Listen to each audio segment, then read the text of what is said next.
কুরআনের অসংখ্য আয়াতে মহান আল্লাহ তাআলা তার সৃষ্টির বিভিন্ন উপাদান নিয়ে চিন্তা গবেষণার দাওয়াত দিয়েছেন এবং তার নির্দেশিত পথে জীবন পরিচালিত করে পরকাল রাঙানোর কথা বলেছেন।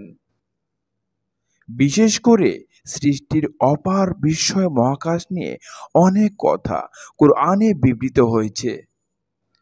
আল্লাহর প্রতি বিশ্বাস স্থাপনের জন্য এসব আয়াতে রয়েছে অনেক শিক্ষা। মহান আল্লাহ তাআলা বলেন, নিশ্চয়ই মহাকাশ ও পৃথিবীর সৃজনে এবং দিন রাতের আবর্তনে ধীমানদের জন্য শিক্ষা রয়েছে। যারা দাঁড়িয়ে বসে ও শুয়ে আল্লাহকে স্মরণ করে এবং মহাকাশ ও পৃথিবীর সৃষ্টি নিয়ে গবেষণা করে এবং বলে, হে আমাদের পালনকর্তা, আপনি এসব বৃথা সৃষ্টি করেননি। আপনার পবিত্রতা বর্ণনা করছি, আমাদের জাহান্নামের শাস্তি থেকে বাঁচান। সূরা আলে ইমরান। মহাবিশ্বের সৃজন প্রক্রিয়া সম্পর্কে গবেষণা করে মহান আল্লাহর প্রতি বিশ্বাস স্থাপনে জোর দিয়েছে কুরআন। ইরশাদ হয়েছে, অবিশ্বাসীরা কি দেখে না, মহাকাশ ও পৃথিবীর মুখ বন্ধ ছিল, এরপর আমি উভয়কে খুলে দিলাম এবং পানি থেকে সকল প্রাণ সৃষ্টি করলাম, তবুও কি তারা বিশ্বাস স্থাপন করবে না? সূরা আম্বিয়া। মহান আল্লাহ তাআলা আকাশ ও পৃথিবী যথাযথভাবে সৃষ্টি করেছেন এবং তা নির্ধারিত সময়ের জন্য। একদিন এই মহাবিশ্ব ধ্বংস হয়ে যাবে।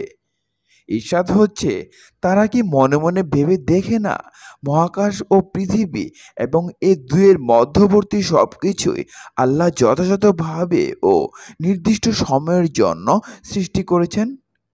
সূরা রুম। অন্য আয়াতে ইরশাদ হয়েছে, তারা কি তাদের উপরের আকাশের দিকে তাকায় না, কিভাবে তা আমি বানিয়েছি, সুশোভিত করেছি এবং তাতে কোনো ফাটল নেই।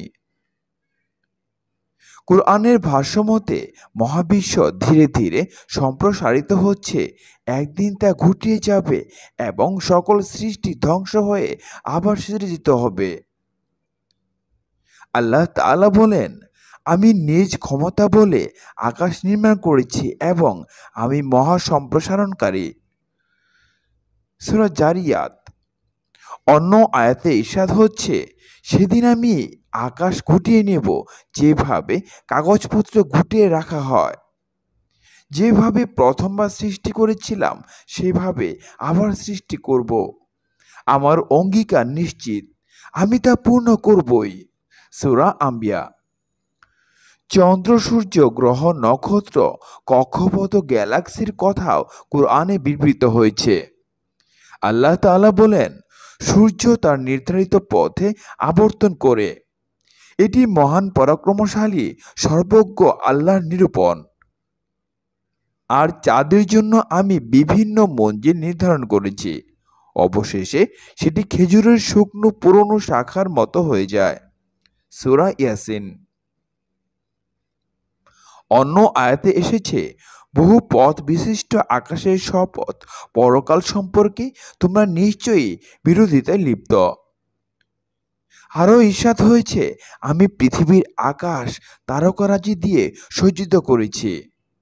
অন্য আয়াতে ইরশাদ হয়েছে, তিনি কত কল্যাণময়, যিনি আকাশে বিশাল তারকাপুঞ্জ সৃষ্টি করেছেন এবং তাতে প্রদীপ ও আলো বিকিরণকারী চাঁদ স্থাপন করেছেন। সূরা ফুরকান। বায়ুমণ্ডল ও আকাশের বিভিন্ন স্তরের কথাও পবিত্র কুরআনে বিবৃত হয়েছে। আল্লাহ তাআলা বলেন, আমি তোমাদের উপরে 7টি স্তর সৃষ্টি করেছি, আর আমি সৃষ্টির ব্যাপারে অমনোযোগী নই। অন্য আয়াতে এসেছে, তিনি সৃষ্টি করেছেন স্তরে স্তরে 7 আকাশ। দয়াময় আল্লাহর সৃষ্টিতে তুমি কোনো খুঁত দেখতে পাবে না, আবার তাকিয়ে দেখো কোনো ত্রুটি দেখতে পাচ্ছ কিনা। সূরা মুলক। মহাকাশের সব গ্রহ, উপগ্রহ, নক্ষত্র মহান আল্লাহর নির্দেশে পরিচালিত হয়।